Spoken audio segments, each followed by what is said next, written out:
Guys, rolled oatmeal ito.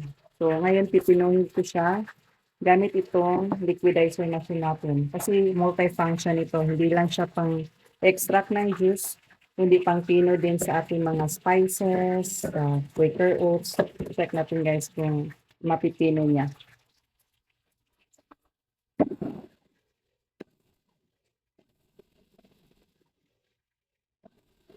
Tingnan nyo dyan. So, diba?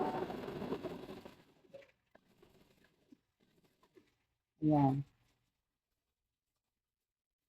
Diba? Napakaganda nitong liquidizer talaga guys. Multifunction. Kaya kung gusto mo nito, nasa yellow basket ko lang legit link. Yan. Tingnan nyo guys. Napakabilis lang. Wala pang 10 seconds. Pino na niya. Oh, ayan. Dito ko kasi siya i-add guys. Kasi magluluto ako ng hotcake. Ayan. O diba?